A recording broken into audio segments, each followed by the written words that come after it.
Okay, let's do this and then we'll get the headphones going. So here.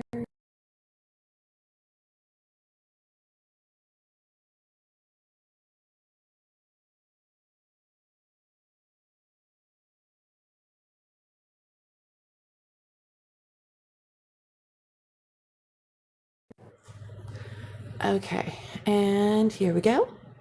1, 2, 3, 4, 5, 6, 7, 8, 9, 10, 11, 12, 13, 14, 15. Hey, you up? How are you? Send those out. Add this. We're gonna see if we can find this. And then shirt.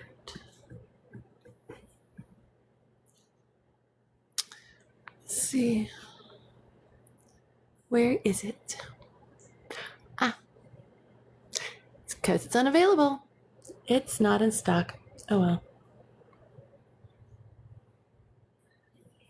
Hey Paradox, how are you?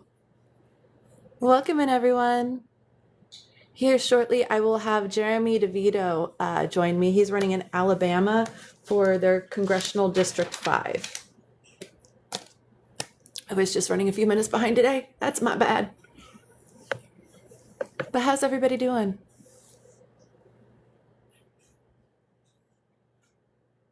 Let's see. You and you and excuse me. I don't think I saw one too.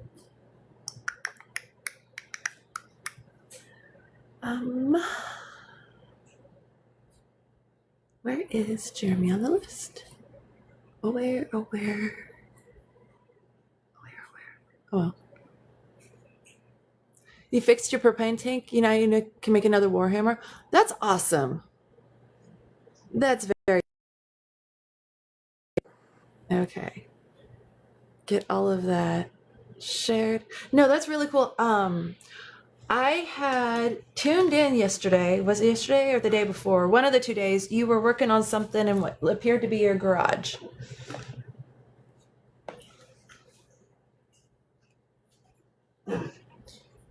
Okay, we got that. It's closer. Swap this out for, where is my blue pen? There's my blue pen. Where'd my red pen go? Who knows? There it is. But how's everybody doing?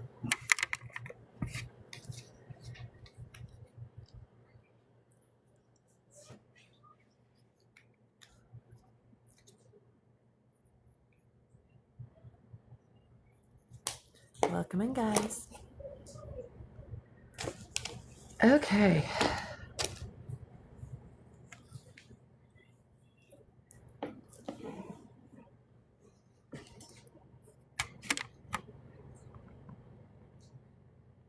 Throw some likes my way before we get started. Hope everyone's having a good Monday. Even more new characters are getting added as part of the new big DLC update for Dragon Ball Sparkling Zero. Okay.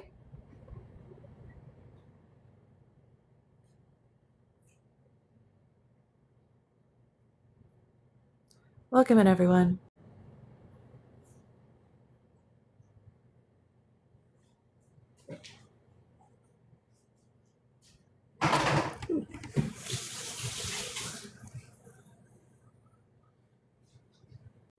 Stretch a little bit before we get started because, ooh, my neck is not happy. Hi, Selmine baby. Welcome in, everyone.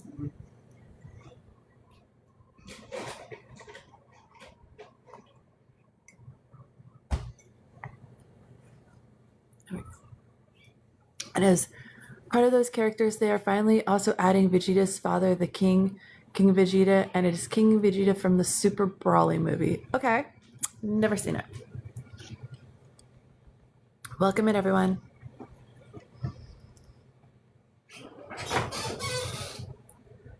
So we will be having Jeremy Devito on. He is running in Alabama for the congressional, so the U.S. House of Representatives, District 5. His primary is on May 19th, so we are trying to get him on to talk prior to the primary running. Hey, Midnight Rider, how are you?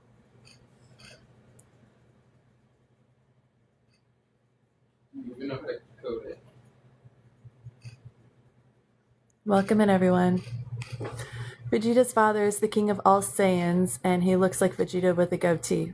Okay, I could see that. I'm glad you're doing well. I know you haven't been around. It's been a hot minute, so to see you pop in and say hi, that means a lot. Thank you. But life's been treating you halfway decent, I hope?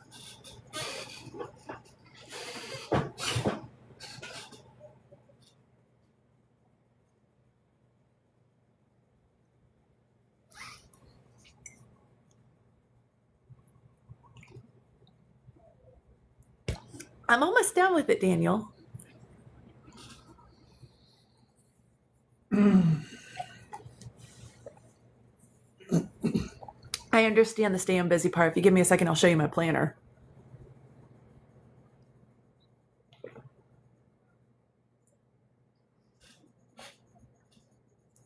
I can't let any of the tea go to waste. I'm not sorry.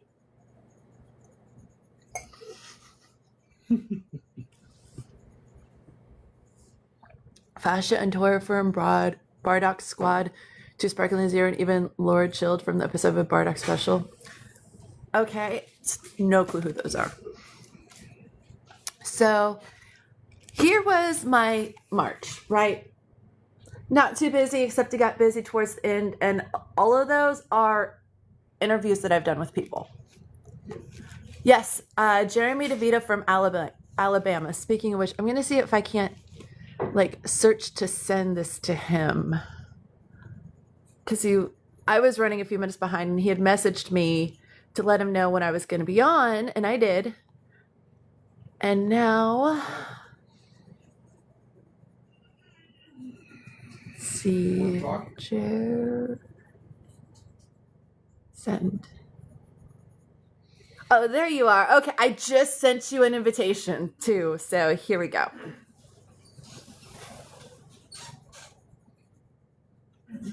Lord Chilled is Frieza's ancestor. Okay.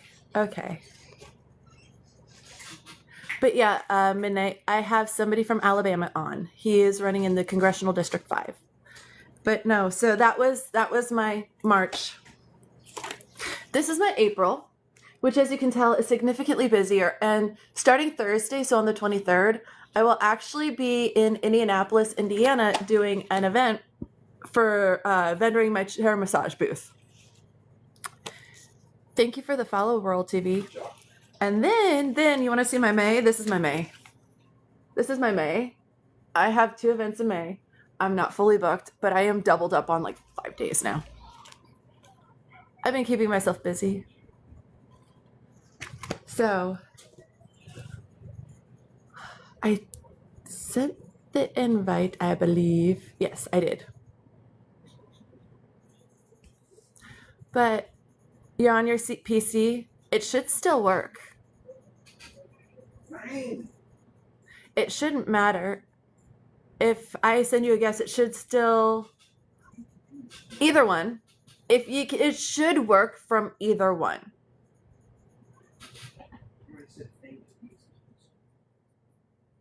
Thank you for the follow, Tammy. She's the girl saying from Bardock Squad and Tora's Bardock's best friend, which Bardock got his bandana from him. Okay. For PC, I know you should be able to join. It may have to be more of a co-hosting instead of a guest. But if you do from your phone, I know you can come in as a guest so you can also see the chat. It is good to see you too, Midnight. But what have you... I know you've been staying busy. What have you been up to?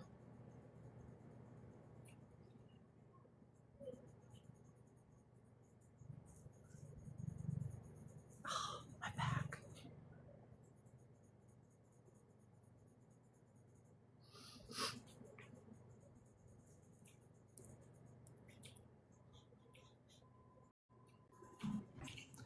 There we go. Hang on Okay, one second. can hear you.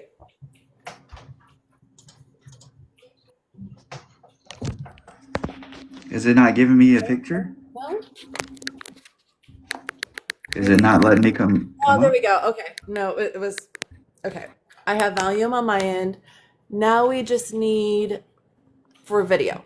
Yeah, why is it not working? Try hitting the area, see if something pops up that allows you to turn the camera on. If not, I know that if you exit out and then rejoin, it'll fix it. Okay, I'll be right back. Okay. Even the Dragon Ball GT versions of Trunks and Vegeta are getting added to Dragon Ball Sparkling Zero along with Nueva Shenron, the gold dragon from GT. Okay. We have a plan to legally remove the Trump administration. Please spread the word. Project Save America.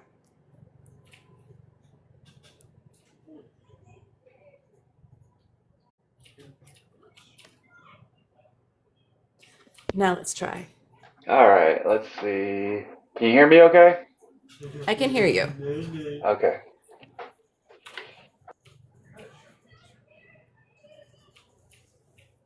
This sucks. Let's see if I can do it from there. All right. It's all good. Technical issues abound on TikTok. It's to be expected. Always. Let me see. Comfy.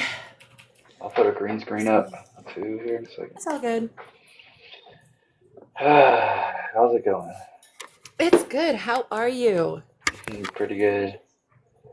There we go. We can see you. Yay. I was gonna try and do a green screen, but I don't really care. All right. But yeah, as I said in the video, I have been excited to have you on since I talked to you last. I know it was a good conversation that we had. Thanks for It joining. was, and keeping us let's going. move this dude along. There we go. You paused yourself. I can't hear you. It's because you're sharing the live.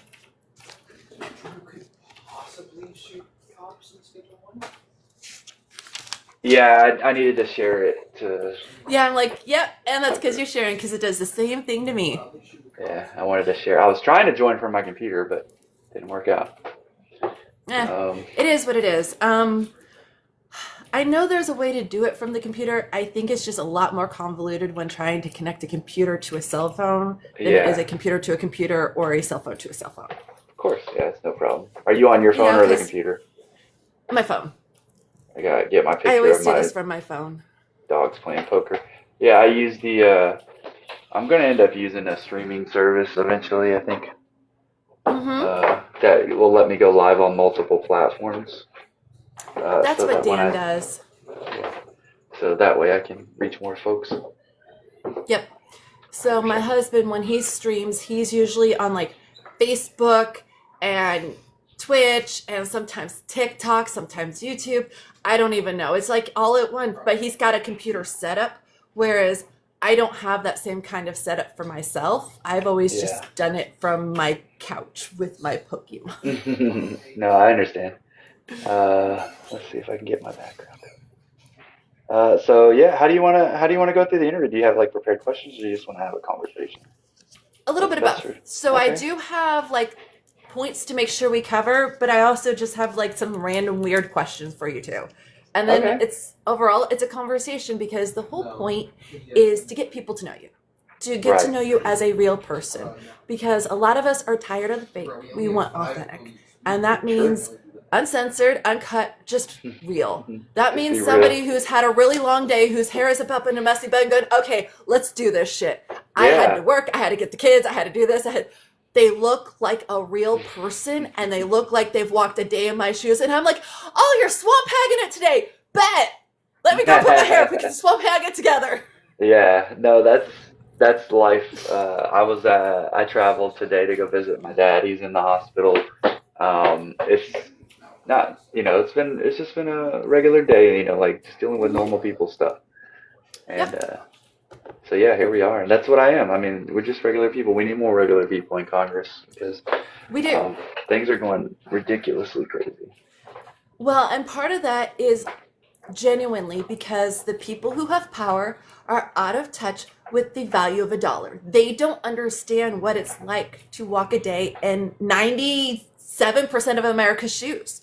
Why? Right. Because they've not known what it's ever like to have a day where they've gone hungry, to have to look at their spouse and alternate who eats that day to make sure their kids actually get 3, meals that day, to have to forego buying new shoes even though they've had a hole in them for 5 years. You just keep replacing the insert because every time you get the money for it, a kid needs a new pair of shoes. So you know what my mom did? I was sitting there and I was like, I was at her house last year. She goes, "Oh, I got a hole in my shoe." I'm like, "Look, I've got one of mine. It's been there for 5 years." I said, "I'm hoping I don't get any other." She goes, "What size do you wear?" I'm like, "This size." And she goes, "What's your favorite brands?" I'm like, "Well, this brand because I can special order XYZ. She literally just ordered me a pair right there and said, "They'll be there in 2 days." I'm like, "Oh, thank you. I love you. Did not expect that." But that's just it. Is they've never known what it's like to have a pair of shoes so worn they have holes in them, but have to still wear them and not go and get a new pair just to replace them because they can't Yeah, afford to. we thrift store a lot here. Like all my kids' shoes are from the thrift store, and my son just had a pair of his Nike Dunks that he got. The sole started coming off of it, so I just Mm-hmm. cleaned it out, put some goo in there, clamped it down real good, and now they're back to normal. I buy all my Um, shoes. Most of my shoes are from eBay. I'll just buy yep. used ones. Whereas since I pronate and I roll in on my ankles, I actually I do do need too. to special order. Otherwise, it hurts and I start I getting the bone spurs overpronate. building back up. I Yep. overpronate. Do you just pronate like outwardly or in? Oh no, like I used to walk on the inside of my Mm, ankles, like my feet mm, turned like that. So that's hardcore. hyperpronation. That's Yeah. hardcore. Yeah, that's gonna be painful. Yeah, so your grown kids love to thrift, not shoes, but clothes definitely. Oh yeah, I love thrift shopping. Do you know how often I go and find designer clothes like Coachella shit and it's been worn once and they're Mhm. selling it for $10 and it's like, oh bet, Yeah, I mean bet. we've instilled that into our kids here. Like now my kids are going to the store, 13, and looking around and being like, well, you can get that cheaper at Goodwill, or you can get that cheaper at the thrift store, or we don't need to buy that. Like Right? they're telling me, or that's cheaper over at Kroger's, or that's cheaper at Aldi. Like we shop at Aldi big Yep. time. So we're instilling those behaviors. It's not just because it's just how we were raised. The value of a dollar, the value of work, what it means to live in a world like this. Um, Hmm. we kind of just been built differently as millennials, maybe. I don't know. We just kind of gotten. It's something about Gen Xers, millennials, and mm, like the beginning of Gen Z. It's like there's a 20-year like period from Something about weird 74 happened to around 20 years ago. 94 that just it took place. There's Yeah, something different about the people who were born in that just 2 decades. yeah. I Um, mean, just been it through some was stuff. a lot of us because we experienced both the rural hardship of growing up because we didn't have, a lot of us didn't have central AC. I lived in Missouri. I remember, oh, no, no, no. You had fans in every room. You propped them up in the doors to make the airflow a certain way. That way everybody cooled off at night because it was over 115 degrees during the day. And that was back in the 90s. Yeah. Um, so no, I remember those days. I also know now there before I got on, I went and hit coal, turned down to 68 because I'm starting to sweat. Going, yep, I love my central air. Please keep me. I'm not getting rid of my AC. Oh my God, No. no, no. What? But Not in it's one of those Alabama. We gotta have it.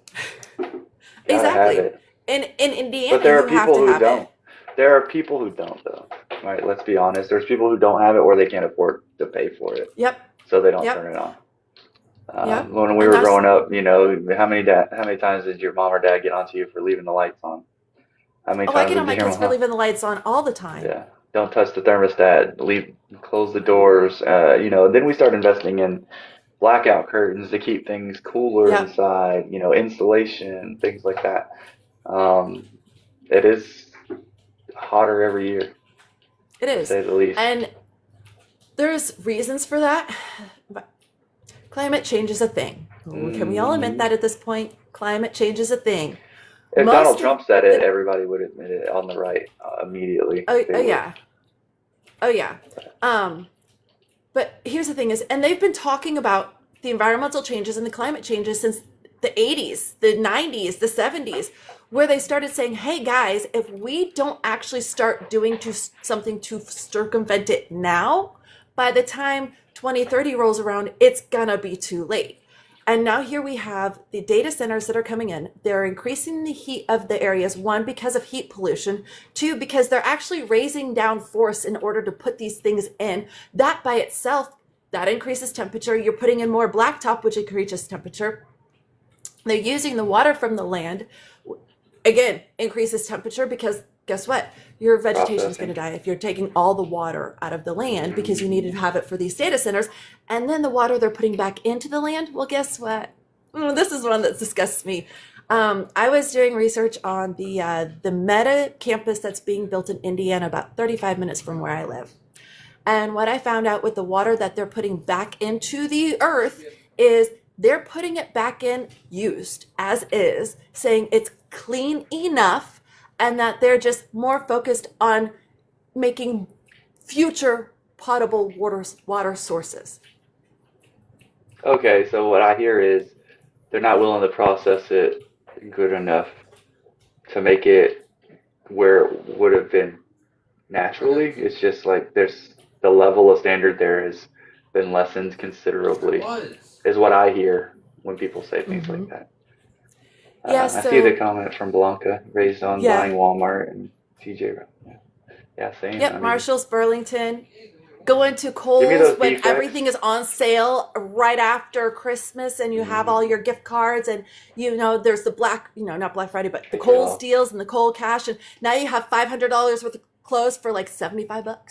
Yeah. Okay, that's how I used to do my business wardrobe. Like I would go splurge right after Christmas when they had everything on sale. Yeah, I tended to, our shopping habits are pretty consistent. We haven't changed them much over the years. Although we do try to keep an eye on our budget. That's, we shop for groceries at Aldi. That's where we get probably 75% of our groceries. And then we get store brand. Usually save you a couple extra bucks. We'll get some more stuff from Walmart if we have to. Every month we'll make a Costco or a Sam's Club type run where we get in bulk the things that we know we'll use. And then, shopping, we plan ahead for it's just getting harder. Yeah. It's getting harder to plan these things. Because here's the thing is, when you keep looking at your grocery bill and you're getting less groceries, but somehow it's $10, $15 more expensive than it was 2 weeks ago. Yeah, and you're like, how make that make sense where the price of everything went up 25 cents and then you see it when you go to the checkout because you're like, it's $7 more expensive, but I didn't buy for the items that I was going to buy that I needed to buy. Right. There were things that I put back. I put things back from time to time. One, I don't necessarily like being a consumer just to consume. My buying habits, I tend to focus on do I need this? How often will I use it? Could I rent it? My decision tree kind of rolls through there. But then sometimes, but a lot of times I'll pick something up in the store, and then as we go, I'll be like, I don't need that. I'll put it back. Hey, that's a wasteful item. So it is the reality that we live in. But I think we started this conversation talking about, people like that in Congress, Yes. People like you and me who understand that the average person, literally the majority of people in this country live that way. Yeah. They do. And for the quote unquote richest country in the world, how come the over 75% of the people are struggling? Yeah. I don't know. I think we're very shy about it, though. People are shy about their struggle. They really are. It's personal, and it is. It can bring shame, and we need to normalize the struggle. We need to be more compassionate, more empathy, and understand the struggle, and understand that struggle is not a one-off. Things don't happen in a bubble. It's not a vacuum. There are more people experiencing things very similar to the issues that we're talking about today, healthcare, Mm-hmm. environmental issues, anxiety over war, anxiety over gas prices, not being able to save up for a vacation, not being able to save up for a college, not being able to move up into a better job, not being able to find a job, not sure if this is the job for you, but you have the job because you need the health insurance. And so it's like we are a society of miserably complacent people, and we've never really asked for more, demanded more, and I think we're starting to realize. I mean, I shouldn't say we haven't. It's just I it's was how gonna it. be like, maybe you haven't, but Yeah, I shouldn't say that we haven't. I think what the realization is, we're tired of waiting around for people to do the right things, and that's why I called yes. my campaign "Take the House," because we're not asking anymore. We're demanding. We're going to take the things that we need to survive, and we're going to make sure that it's equitable and fair for people. And we're going to do some other things too that are going to create a future worthy of being proud of, a future that doesn't just benefit this generation, the millennials, the Gen Xers, Mm-hmm. because there was a rise in our economy and in our middle class post World War II boom, civil rights boom, and the whiplash to that. One, those folks that came up of age and are aging themselves, now have, Mm-hmm. taken advantage of a system Yes, they that have. they took advantage of a system and then they pulled the ladder up behind them. The houses aren't Mm-hmm. cheap anymore. College isn't free anymore. Um, healthcare is tied to your job. It's more expensive. And by the way, we keep making it more expensive every time we try and make it cheaper and use our tax money that we, the collective, put together. They say no. We want that money to go towards military, stuff like that. Yep. And Yep. that's the reality. Like, you don't have to be a surgeon or a rocket scientist or a scholar or a lawyer to figure out that you're getting screwed, right? No. And I've been listening to something about this lately, and I hear this a lot. And what was it? Maybe it was a song I was listening to, but it's like I think it was Kendrick Lamar, and he's like, the audience isn't stupid. We are the audience, and we're not dumb. Right. And we just continue to just get treated. And I don't treat people that way either. And I talk to MAGA folks. Now, they may say some dumb shit, but I don't treat them as dumb. You say some dumb stuff, but I think I trust at least the MAGA folks enough to know that they know what they need in their daily lives, and that I'm not full of shit when I say that we all Right. need these things. That's the Right. that's the bridge that remains there when people want to talk about bridging that gap. How do we bring them back in? And I'm like, hey, that bridge is there, it's open, and I'm standing right in the middle of it, waiting to pull you across. Like, these policies, when I think of them, I'm not thinking of myself and my family. I'm Right. thinking of you and your family, because I know that we'll be okay. Straight white Christian man, veteran status, disabled veteran. There's not many things out there that are going to impact me directly. But Mm-hmm. my children, your children, the people who aren't in those statuses, that's who this is all about. Yep. No, I agree. It's for people like me where technically I qualify for disability, but I'm not so disabled I actually qualify for disability. Because I see. under the Americans with Disability Act, I have 4 qualifying autoimmune disorders or other disabilities. And because I can still physically function and work, because I've worked hard for the last decade to make it so that I'm not just laying in bed in chronic pain, I don't qualify. I have to be laying in bed in chronic pain while on 10 tons of pain medication in order to qualify. And that's stupid. No, I have neuromuscular disorders. I have a neurodegenerative disease that I have to do XYZ every week, and I'm a massage therapist. I can only work about 20 hours a week. And people are like, well, then get a desk job. I can't sit in front of a computer, believe it or not. I can't sit for longer than about 90 minutes at a time. Then I have to get up and move around for about 30 minutes. It's the reason why I love what I do, because I can get up and stand and move and twist and do all my body mechanics and stretches while actually physically working on somebody else. So it's Right. one of those, okay, but it's one of those, I still don't make enough to qualify for benefits because I'm technically part-time, because full-time in our industry is actually 24 hours, but the businesses still stay. You have to work 32 in order to get full-time benefits. Oh, if you were to And you work have for to work 40. a company, right? If you were to work for a company like what's the Massage Envy or something like that. Yes, actually, I'm talking about when I worked at the spa. That's Oh, why I okay. know this.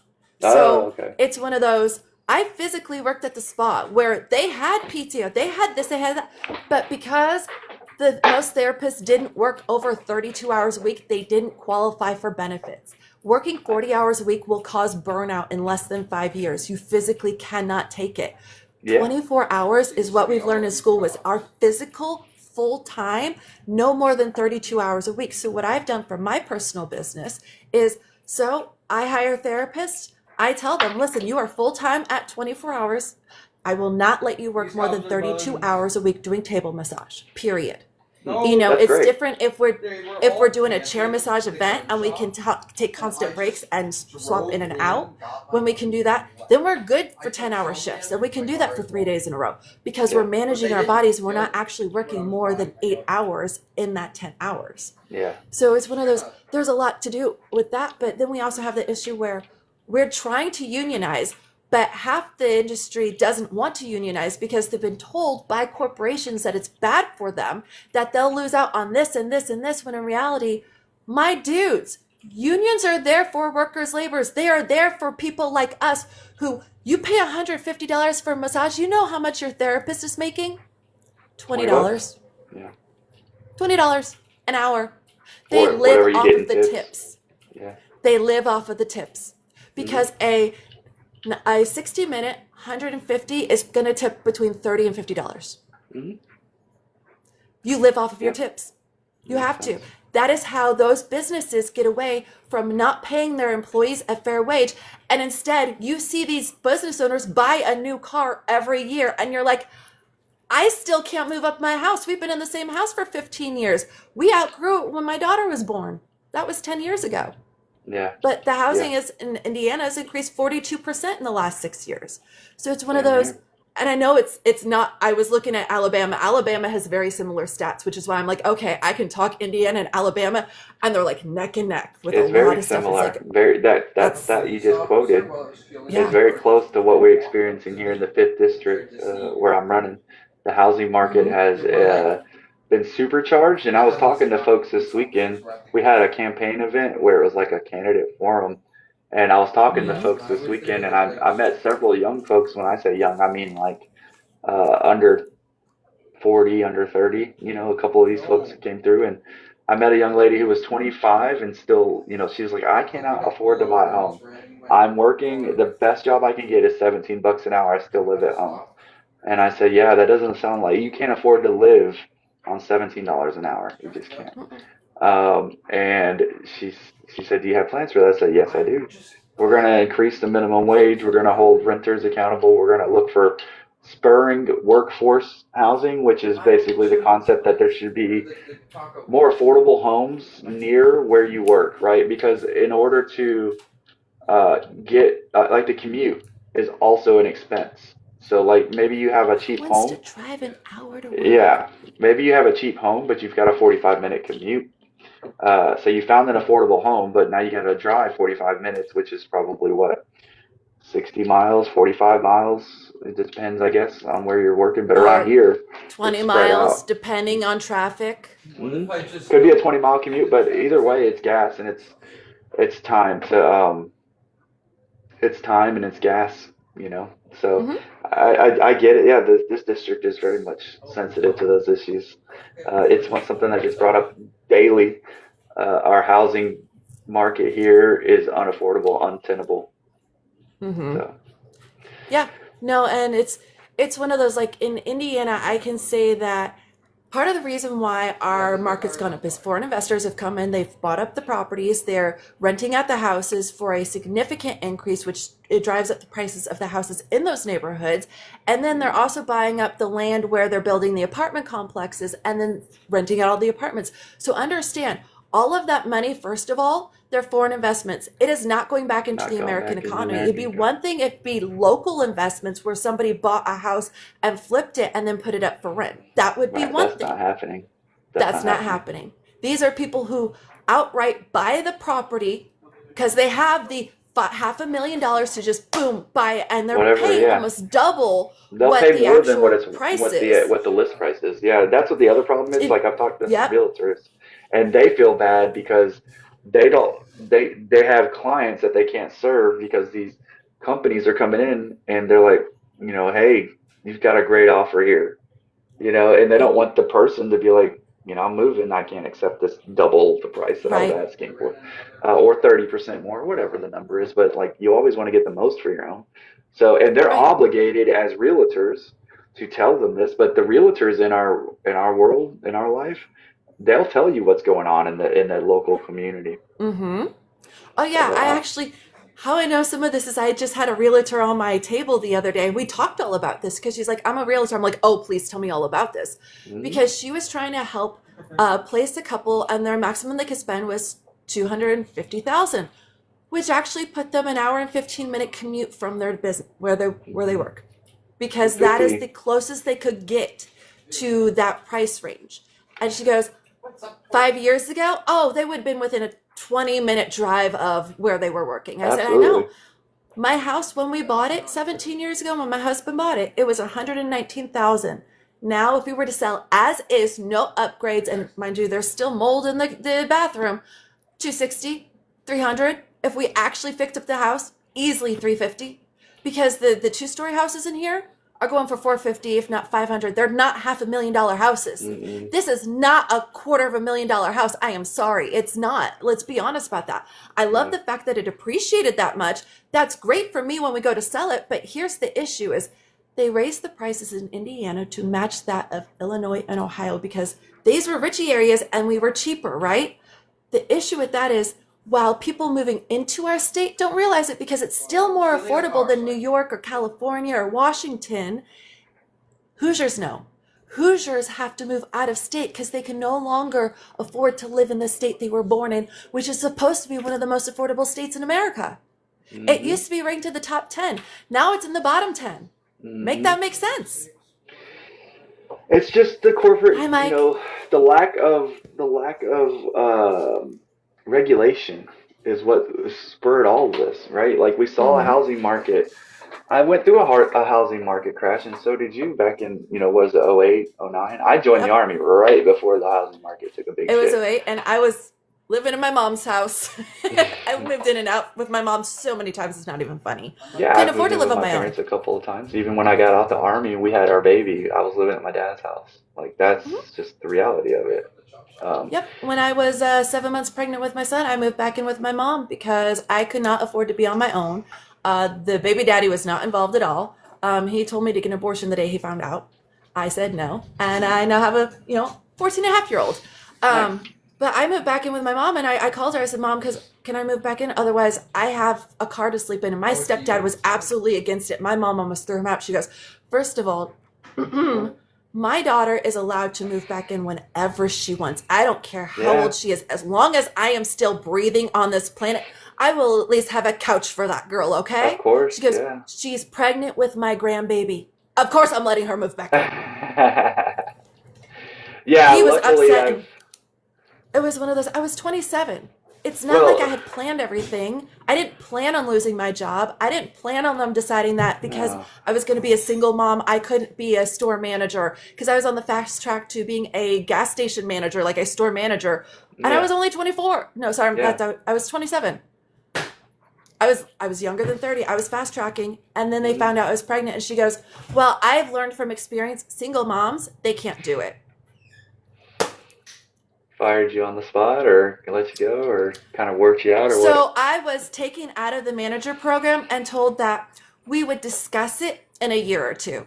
Mm, Meant I wouldn't get that job, no. no matter what. Not unless I had a partner who was taking care of that child for me, period.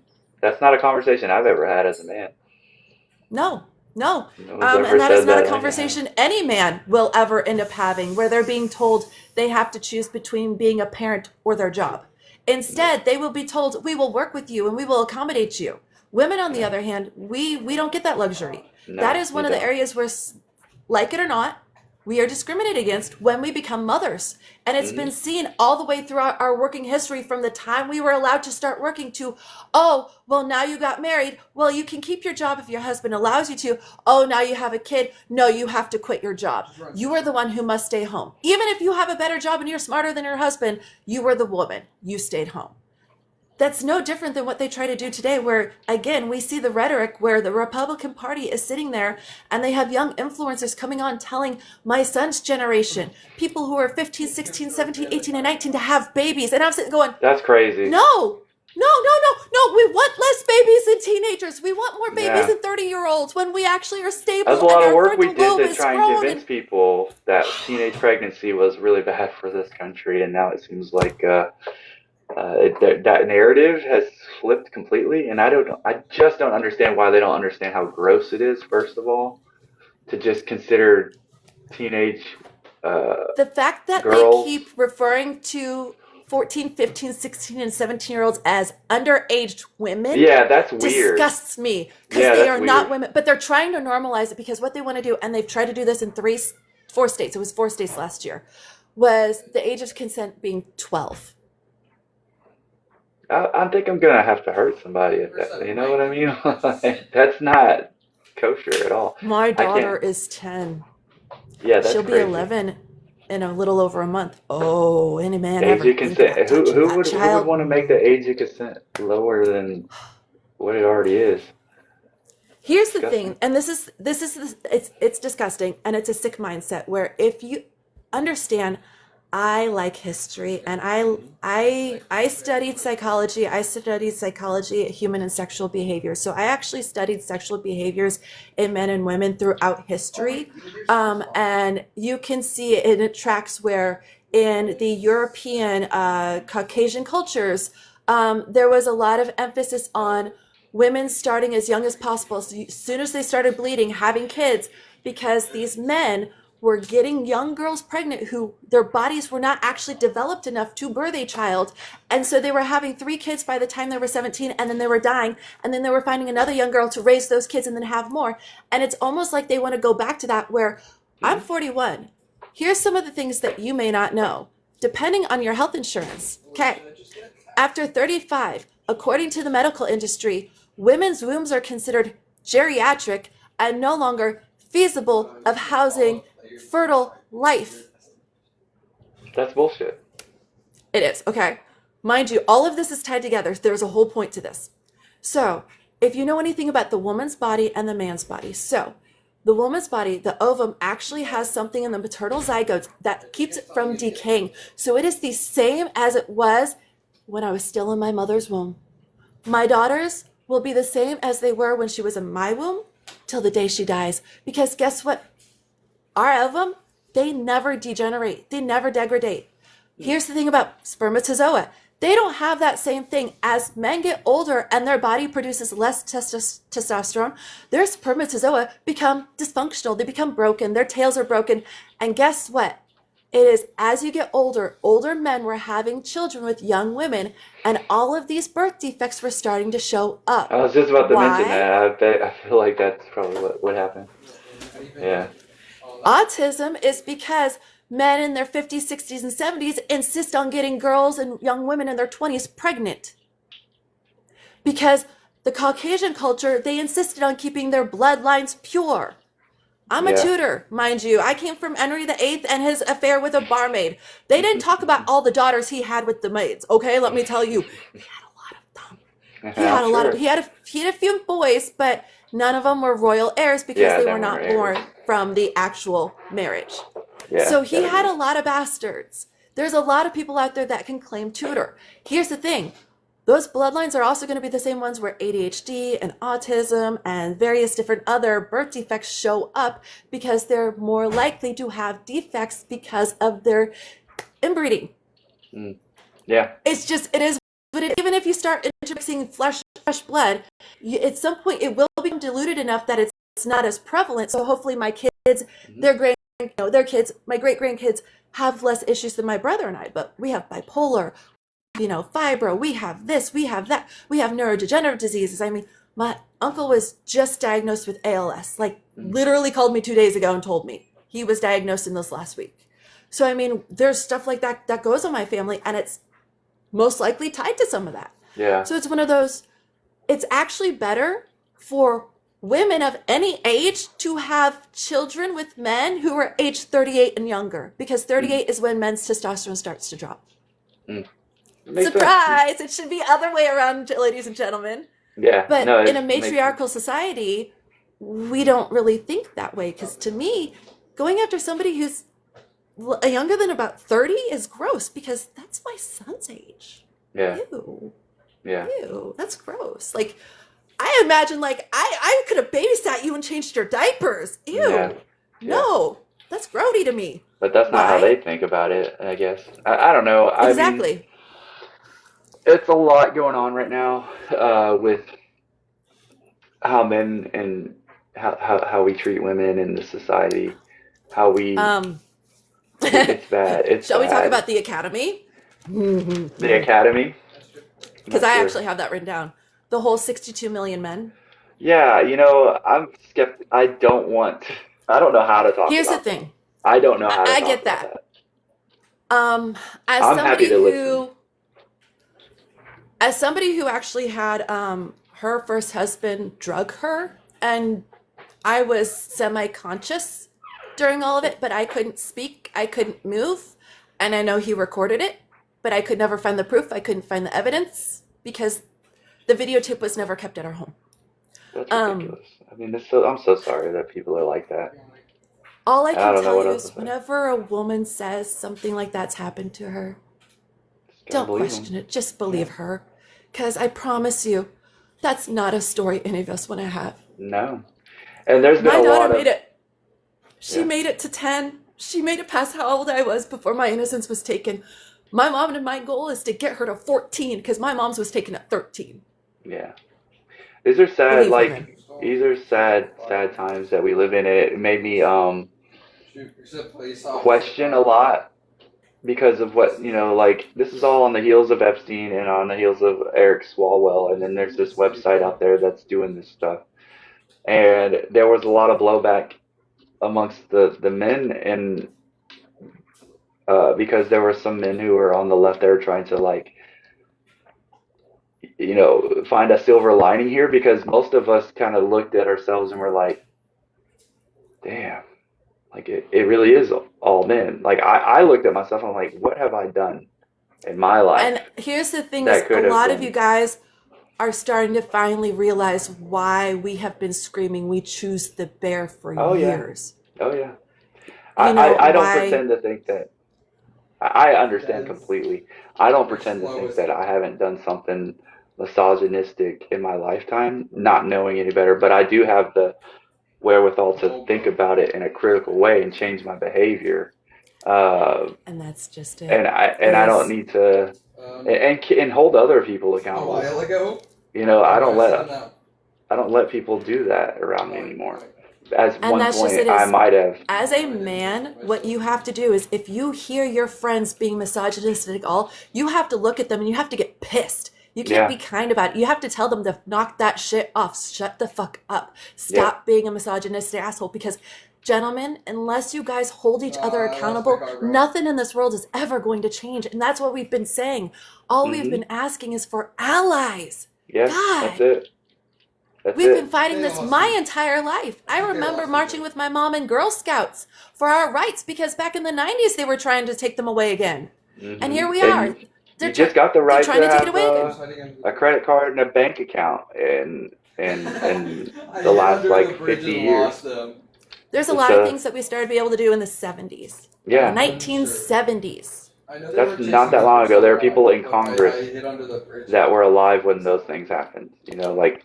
My mom Before was. they happened. Yeah, there's people in I- Congress today who were around when those bills were being passed and when women couldn't have those rights.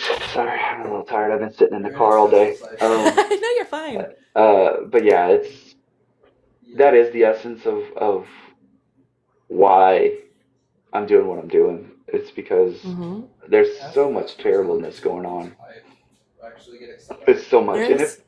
if it doesn't work out, that's whatever, you know. Like I'm doing the best that I can, um, and I'm really worried about just letting people down. Honestly, like, Here's the thing is, letting people down is my what scares me advice more than on anything. that one, given the fact that I've talked to about 25, almost 30 of you guys now, and a few of you haven't. They didn't get on the ballot or they lost their primaries, and I'm still having them back on to talk to them because you're not done. Even if, here's the No, thing is, the only way you're going to ever let anybody down is if you just fail and you're like, okay, fine, I'm done. I tried yeah, once and now I'm not going to hit. yeah, That that would let me down because here's the thing is after having one conversation with you and listening to talk to somebody else, I'm so damn excited to have you on. I can't wait to have you on more. I want to help you get there thank you. because you have that underlying burning passion to truly help others. Yeah, it's really And what that's part of motivates what me. I'm looking for. It's Yeah, you truly believe human women's rights are human rights. Everybody deserve human yeah, rights. It doesn't matter where they're from, what country they're born in, whether or not they're an immigrant.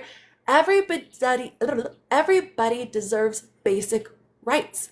yeah, and Period. it's not even hard to say that, but the fact that we have to say it. And we Uh, have to say it constantly out we loud. have to say it every single day. My campaign has been nothing but say the thing.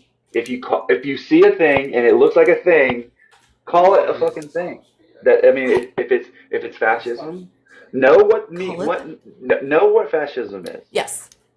Know what it looks like and know how to apply the term. Don't just mimic people and say that's Right. fascism. Uh, Right. know how to identify and use the term correctly and defend it because it does trigger people. But Yep. if you wanna convince people, you can't be full of shit. No. Um, No, you can't. and And but that's like where, yeah, as I say, that's where authenticity comes in. yeah, like defending these things, right? Like I can have a conversation. I choose not to, but I could have a debate about why I don't know what TikTok rules are, but A B is healthcare. Um, I agree. I can have those. Yeah, I can have those conversations, and be comfortable having them. But I don't think it's my place to always bring it up, right? Like I shouldn't be the one that's going to. I mean, I will when I'm in Congress, but sometimes it's okay to just let other people do the talking. You know, Mm-hmm. there are people who are much better versed, women specifically, who are much better versed in this. And so my role as a representative in these women's, Is to support them. what specifically are women's issues, is to support them, Yep. hear them, and It's elevate to their ask voices. them. It's to ask them directly, what do you feel are the primary issues affecting women in our district or our state right now? Yeah, And yeah, then listen to them and not just here to respond, but here to actually know what they're saying, to reflect on it, and then to actually apply something towards correcting it. Because yeah. it's we hear a lot of, okay, yeah, fine, fine. It's like, listen, we all get the fact that you get to choose 3 to 5 things that are super, super important, and then 5 other important priority matters out of hmm 10 out of like 100, okay, or 200. hmm You get to Yeah, choose a small you handful. got to work So the you have to list. figure out which ones are the utmost priority, which is where you talk to the constituents and you find out for them, and you just hmm kind of take a survey of like everybody's talking about government accountability, or everybody's talking about housing affordability, or everybody wants healthcare for all, because that's a big hmm one I keep hearing is healthcare for all, because I agree Everybody we should not wants have the it. concept of medical debt. No, I spend um so much time listening to debates. I listen to people read bills, which is, kind of fun, but like they'll read it, narrate it, and then tell, what they think about it. And then I'll read legislation from time to time and I'll read an article, but I always come back to healthcare. And, lately the talking point against universal healthcare, from the left and the right, mostly from the right, they say that they know these people in other countries. This has been more than once I've heard this. They've experienced that say they don't like their socialized healthcare and universal healthcare and things like that.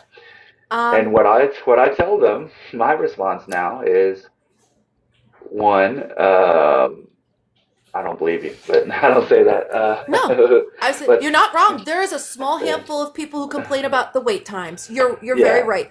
But here's the thing: is if we were to do it and we do it right, the United States has significantly more professional physicians and resources and doctors so that guess yeah. what?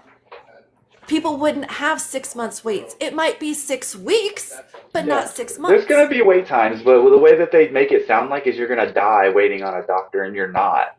They still have the same Well, Hippocratic oath over there to mm-hmm, serve people.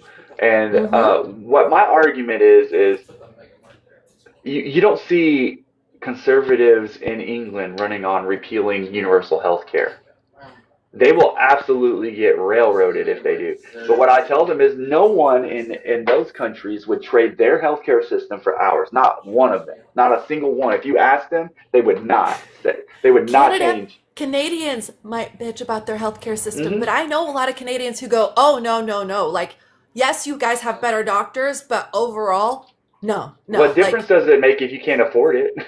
It's like, exactly, why have the best if you exactly. can't use it? Um, you But that's know, exactly it. Is most people can't." And she goes, "Yeah, the wait times are shorter, but that's it." She goes, "The quality of care is probably better in Canada, if you want to be mhm. honest." The outcomes on patient care consistently higher across universal healthcare. Studied religiously over multiple years, over multiple countries, patient outcomes, life expectancy, all of it better. Well, Like and something nominally that I've better. Like heard from people is, well, look at the VA. They have universal health care and it's all jacked up. And I'm sitting there going, oh, that is not a fair comparison because the VA has been understaffed and underfunded for decades.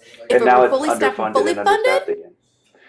yeah, Well, if it were fully staffed and fully funded, oh no, it'd be fantastic. Are you kidding me? yeah. Yeah, the comments on my Facebook are crazy. They just keep popping up. Hey Ollie. They're just crazy. These people are flaming out in my comment section. They What are they saying? I want to know. I posted about I filled up gas yesterday. It was $3.93 a gallon, and Mm-hmm. I was on E, and I had to go past the first gas station because it had no. I was out in the county, and I had to. I was like, okay, I'm on E. I'm gonna go to this gas station. I knew where it was, and I got there, and all the pumps said no gas. So I was like, Oh, shit. I had to drive like another 4 or 5 miles, like literally on E. I was like, oh no, I'm gonna run out of gas. So I had to oh, go to the that's three dollars and not ninety three good. cents a gallon. 24 gallons in my truck. It cost me $95, and I posted a Yep. picture of it. And I said, this Yep. is directly a result of Trump. And I posted it this Uh-huh. morning. I posted it this morning, uh, and I said it's Monday, and this is you're gonna fill up your tank, and you're gonna commute for the rest of the week, and your commute almost. I said it costs double, but it really is like 75% more instead of 100% more. Yeah.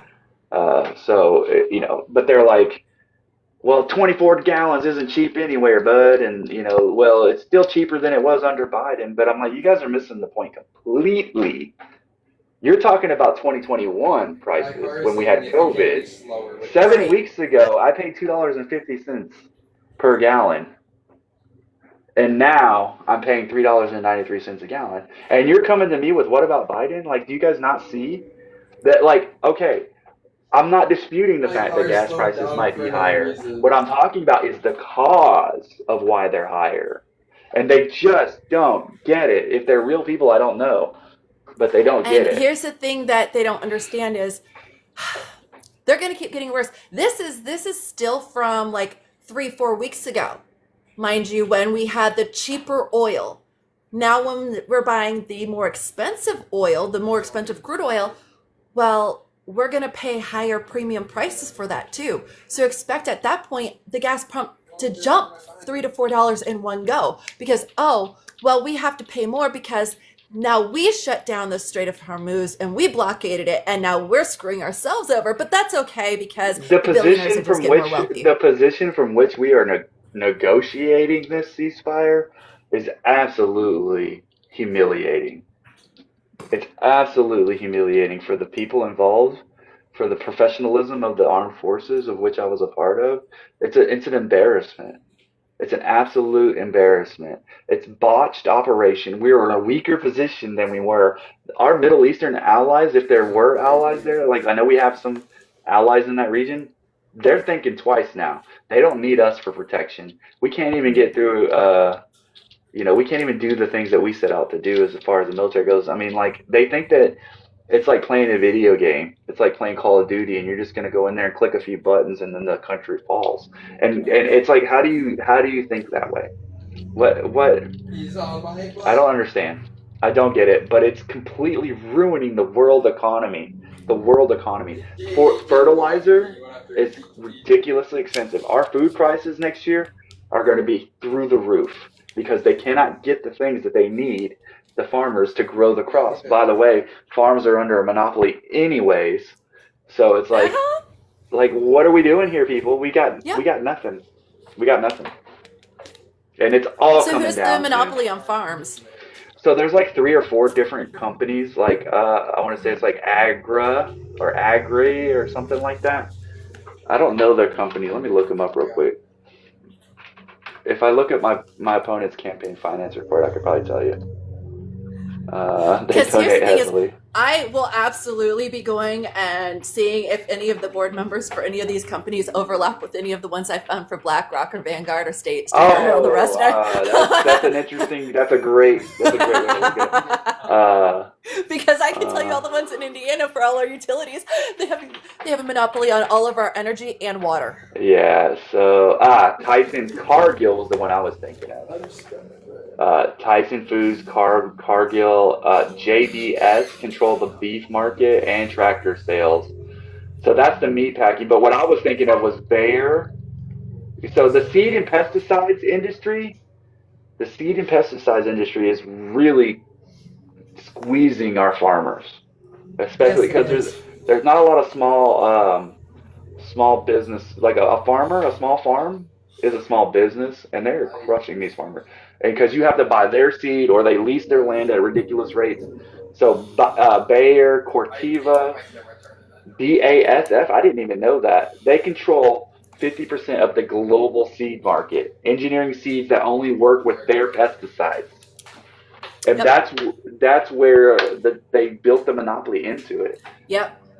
That's kind of like what they were talking about with Monsanto years ago with corn and how they were genetically modifying the corn, and they were comparing it to what had happened with the bananas because they were genetically modifying a specific strain of corn to be super resistant, except for if it ever had a super bacteria or virus, it would decimate that crop and we'd be left with no corn, just like what's happened with the bananas where we only really have one strain of banana left, and now there's this deadly virus going through wiping them out. I have banana plants in my living room. I will slowly growing them. Oh, that's okay. I got 4 kids. Now you got me thinking about farmers again, and I was thinking about one way that I could, because it's really hard for me. I'm not a farmer, right? And this is there's like 4 cities of decent population size. Huntsville is the biggest population, but then the rest of my district is agrarian. It's very rural. Okay. And so there's lots of farmers, and I was thinking about, the right to repair is a really big issue. To be able to repair their tractors. Yeah. And I Because of know what John Deere's doing. there's a lot of people that I read a report about John Deere like 4 or 5 years ago where there was a lawsuit against John Deere because they make tractors that people can't repair. It's costing them so much money. Yep. And then manufacturers, don't want that. Increase repairability, expect to reduce e-waste and extend the life of product. AI is kind of crazy the way that it does overviews. Right. Here's the thing is I kind of like it, especially when after the overview, when you start scrolling down, it lists all the websites it took the information from. I do like now, that. I absolutely recommend go and read it yourself to make sure it pulled the correct information Yeah. because AI is not human. Nope. I did, but I was just looking for legislation because I knew that they had tried to propose some legislation recently. So there's the Repair Act, HR 1566. That's one that came in this Congress, aims to guarantee access. I'm gonna check and see where it is though, because I think that's something we need to be thinking more about. And it was sponsored by Representative Neil Dunn out of Florida. Let's see who the sponsors are. Where's it? I want to know where it is at right now, in committee or what?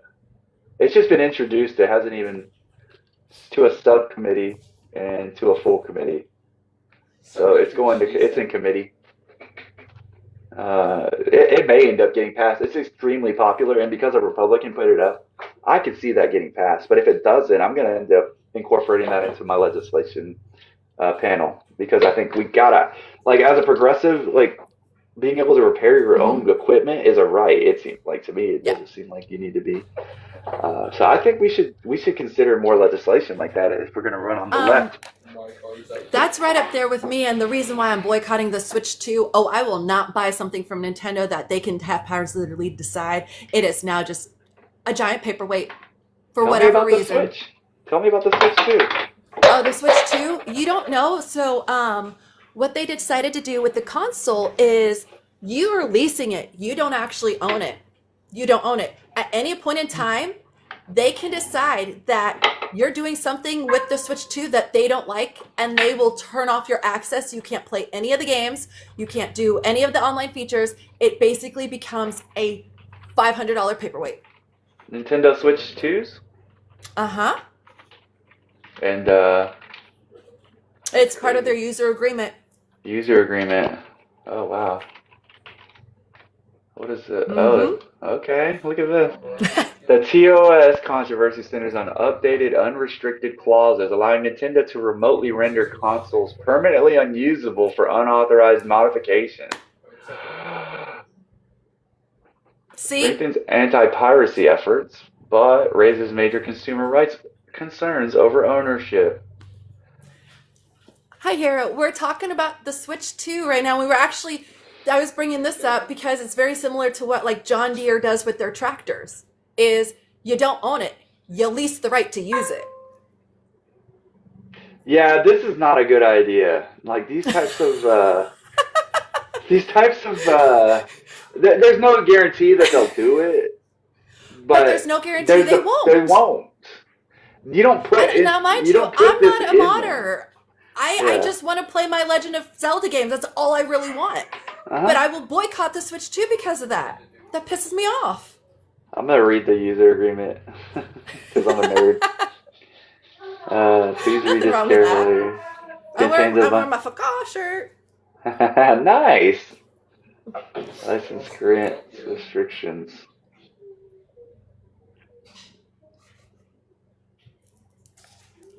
You may not publish, copy, modify, reverse engineer, lease, rent, decompile, disassemble, distribute, offer for sale, or create derivative works of any portion of the software. Bypass, modify, decrypt, defeat, tamper with, or otherwise circumvent the functions of the protections of this console.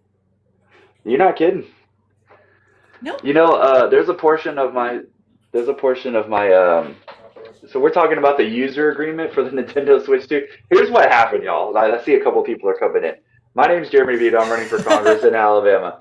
And we started talking about, we're talking about farmers and the right to repair being a big issue, which spawned a conversation from Shadow about the Nintendo Switch 2. And apparently they can brick your Nintendo Switch if they feel like that's like Big Brother, man. That's crazy. Like, so, what do you need to know what I'm doing with my Nintendo? Exactly. Man? It's like, how do you know? How deep into my console are you really? But I bring that up because it's no different than what, like I said, John Deere is trying to do to the tractors. And I like Nintendo. I do too.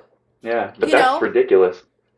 But that is, in my opinion, that's a little crossing the line. And yes, there's no guarantee they'll do anything to it. But again, there's also no guarantee they won't. Because I'm the kind of person, like I said, I bought a Wii and ended up taking it back because I couldn't play my Legend of Zelda game because it turned out it was modded. And when you have a modded Wii system, you can't play actual discs. Who knew? Hi, Hero. So Thank you for the follow. I took it back in. Hey, MZ, how are you? I took it back in and I asked the GameStop, like, listen, I've had this for less than 30 days. It's modded. I didn't know it was modded. Can I switch it back in? And so usually they worked with me on this one. They don't usually take modded systems, period. They didn't know it was a modded system and they sold it to me because it was refurbished, which I was cool with. but they didn't double check it when they turned it on to make sure it wasn't modded. So they sold me a defunct system. So what they did is they said, do you want to get a different one? I'm like, well, instead, can I just get the Wii U? So they returned it, and I applied that towards a refurbished Wii U, and I paid like $50. Yeah. But so it's one of those, again, I'm not one of those people who will, but I don't want to run the chance of somebody on their end just deciding to turn everybody's off because they want to be an asshole and you can't get it back on. Well, I think what they would argue in court or in support of this is they would say, well, it's our product, we're making it. If you don't like it, don't buy it. Yep. Right? Would they, they would say, don't buy it, the consumer choice. So I think by just boycotting them, that's probably, but, would this fall under the right to repair? Yeah, it would. The language they're using here is specifically bypass, modified, tamper with. I mean, repairing could be considered tampering with if you're not an authorized repairer. But I repair my iPhones when they break. Like, that's how thrifty we are, all right? Like, I'm repairing batteries in laptops at my house. So I have 2 phones. One of them is my old phone. We got this one. It's been 2 years now. A year now. Because I needed a better one for streaming and all the stuff, and I didn't have a whole bunch of storage, and there were actual reasons why. But the whole reason why we upgraded is because I went to clean the back of my phone, and I opened up and I put the OtterBox back on, and then I called my husband going, I don't think the back of my phone is supposed to come off with the OtterBox. It's not supposed to come off. I'm like, the battery was going bloop. So he ordered a battery for $25 off Amazon. We repaired that. So that is now a backup phone in case something happens to this one. And I use it at night for my my meditation music. Yeah, I don't, I've got an old iPad mini 4 that we bought years ago, or maybe it was a 2, I can't remember, but we bought it years ago. I keep it. Asus tablet, it's a decade old. It still plays music. And so they're talking That's all I can do. They're talking about music. I watched the documentary last night, was it? Yeah, it was last night. On Doom, the game Doom. Mm-hmm. And so what happened with Doom is really interesting. Like there's a huge Doom fan culture, and so they've created like just new, it's just like Roblox, like open source information. They take it and they create new worlds, and like there's a whole culture behind it, and you're missing out on all of that fandom.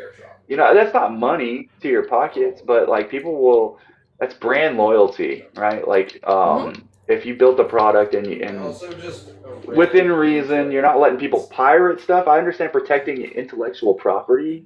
Yeah. But you develop that, you put the money, the effort, the time, the work, you've hired people, like all that stuff. Yeah, that makes a lot of sense. But it's for one thing. Like we grew up in an era where you buy the console, you buy the game, you own it all. We're in a subscription. Hey, bud, what's up? Heard you talking about games. Yeah, we're talking about games.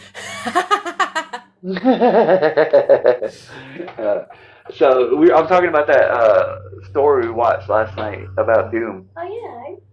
And how they had like a bunch of different.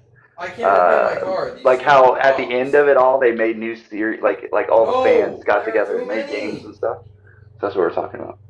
But I mean, like that's brand loyalty essentially is what you're building. Yeah. People want to do like, things like. I have a Super Nintendo sitting over there, still works with 4 working cartridges. It's Chrono Trigger, Final Fantasy II, nice. Yoshi's Island, and Legend of Zelda: Link to the Past. Those are the 4 working consoles I have. I also have 2 original Nintendos. They're in the garage with over 60 games that my husband rescued from my mom's house. They all work. I have a GameCube. I have my DS. I don't have a Game Boy Color anymore. I wish I did. Let's see. There's the DS. There's 3DS. There's the this. I have consoles that are as old as I am. Yeah. They're 40 years old. I have consoles that are in their 30s. I have consoles that are original that still work because we took good care of them.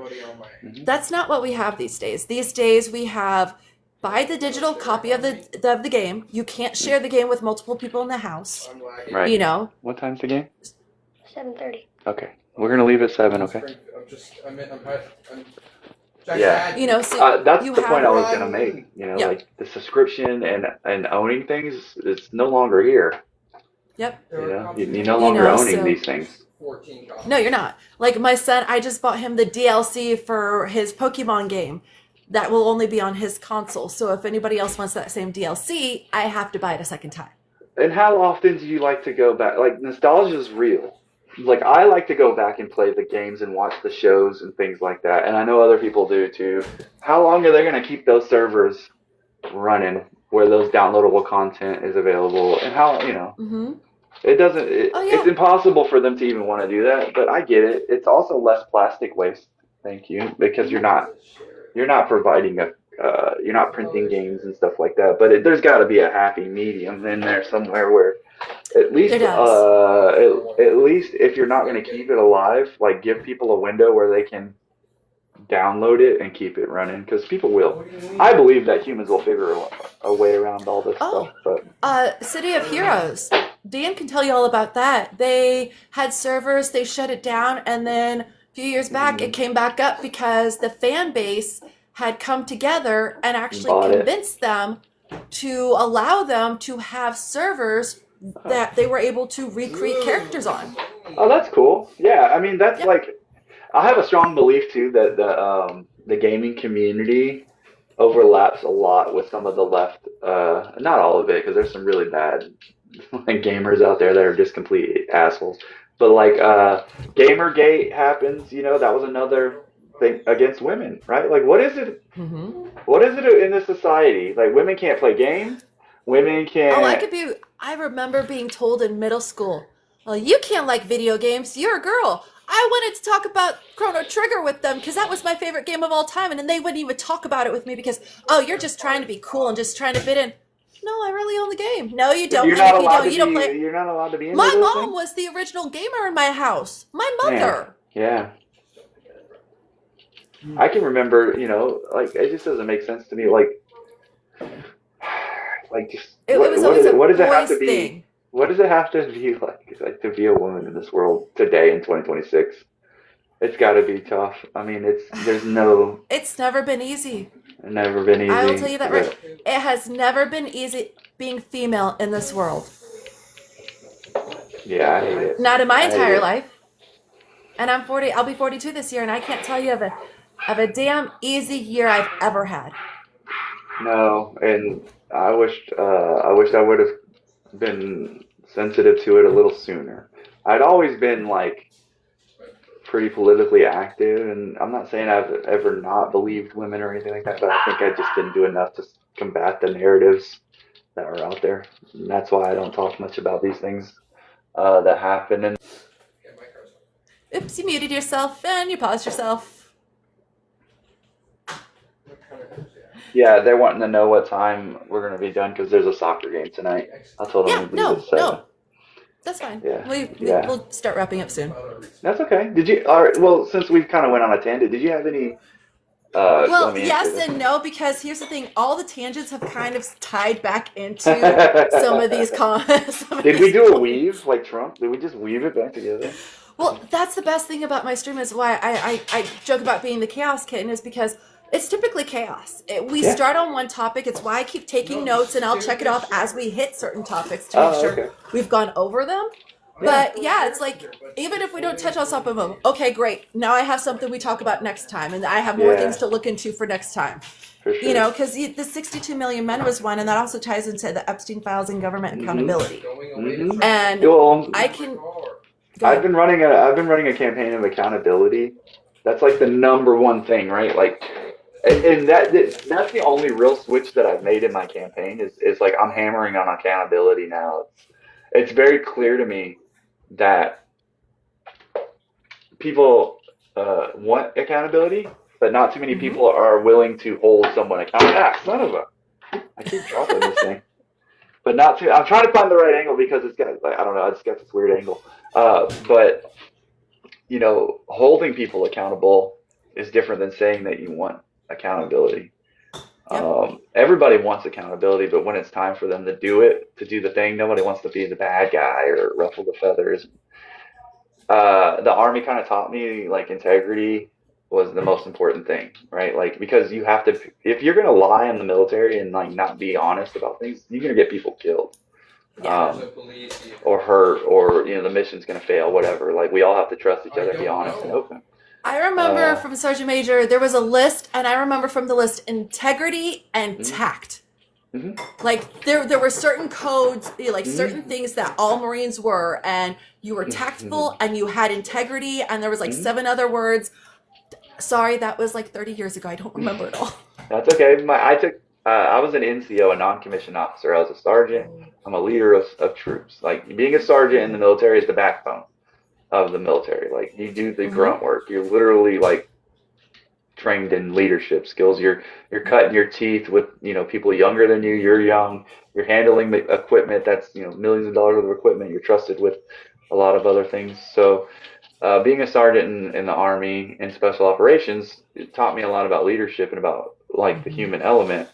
And the NCO creed, they say integrity is my watchword. That's integrity is my watchword. And you take that creed. Now look, words are words, but for some people like me, when I say those things, I mean them. For some people that aren't like me, they say those things, they don't mean them. So that's why the oath of the Constitution, they don't reflect on what it means, right? When they say those words out loud and they put their hand up, or they say it and they sign the dotted line, I don't think a lot of people thought deeply about what it meant. I know I didn't, but when I got out, I started reflecting on my service, and I wanted to make sure that oath meant something, that my training meant something, and that we used it for the right things. And that's why I decided to run for Congress, because, like I said, accountability at the top, the highest levels. And if it hurts people's feelings that I want to impeach Donald Trump, I really don't care. Good. I don't care. Yeah. If you think it's a bad policy, then tell me what your policy is. If you think getting rid of the cancer is a bad policy, then I have a hard time believing you have a damn clue about what's going on in this country. Take that to the bank, TikTok. Like I tell people, if it's wrong of me to want all kids to be fed and safe and, for people to be able to sleep in their beds at night and not worry about somebody breaking down their door, if that's wrong of me, then I don't want to be right. And I don't. If impeaching Donald Trump wanting him impeached is wrong of me, I don't want to be right. I don't. No, I think it doesn't. So but when I say it, I'm not saying it like, I'm not just yelling and ranting and raving. Right. I'm like, no, we impeach him and we convict him and we remove him because he is actively causing harm to our country, to people I care about, the people I love, actively, literally can tie his decision of whatever, there's a website that tracks these things, but for me, there's like 3 or 4 things that I'm like, you could definitely impeach him for these things. Like some of these things don't always cut the mustard, but most of them do. And you got to pick a couple and you got to make a damn strong case. And you know what? This war in Iran, this is the next most impeachable thing that he's done. And God help him, God help us all if they decide to invade. God help us all. Because that's another 20-something years of war that we're not prepared for. We're not prepared for it to be brought to our soil. No, and that's what they'll do. We're less safe now than we were before this war started, because now we are targets, right? As civilians, we've become targets. So if you live abroad and you live in these areas that are going to become increasingly hostile towards Americans, I very much fear for you. I talked about the State Department recently. Not a lot of candidates are talking about this. But, the State Department I've got friends that worked in the State Department and they were like asylum case reviewers, but the State Department has lost its mission, right? Like Marco Rubio should be the one negotiating this. Why is J.D. Vance and this other weirdo negotiating it? The Secretary of State is literally the head of foreign affairs. Yeah. And he's not even negotiating. And they're not even bringing that up anywhere. Like, people aren't even bringing that up. Like, that is literally his job that he was picked to do. And he ain't even over there. Like, what are we doing, people? I don't understand. No, it said J.D. Vance is, and they're setting him up for failure. Like, J.D. Vance is going to come back again and lick the boot and scoot his butt across the carpet and just give him the puppy dog eyes and get smacked around and beat like a dog. And like that's what his role is, and that's what fascists do. Yep. Fascists love Yep. the humiliation ritual. They Mm-hmm. love the humiliation ritual, and he's getting his now. And he Yep. thinks he's going to be president one day, but I don't think so. Oh, he's banking on Trump passing sometime in the next year or two, and unfortunately, I think most of us are already seeing it's going to happen at some point in the next year or two. Yeah, Ideally sooner. a lot But of we're times not going to. people. Yeah, I'm sorry to cut you off. No, you're A fine. a lot of people wonder if he'll be worse than Trump. You know, is Yeah. that a question you ask though when you're looking for accountability? Is like who's next? I don't really feel like accountability works like that. No, it I doesn't. feel like if you want, all right, so let's assume that we think JD Vance is worse. Let's game that out. JD Vance is worse than Trump. Why would we not impeach Trump? Like, I don't understand how that doesn't equate. So if we're going to impeach Trump and convict and remove him, and you think JD Vance is worse, would you not want to impeach JD Vance either?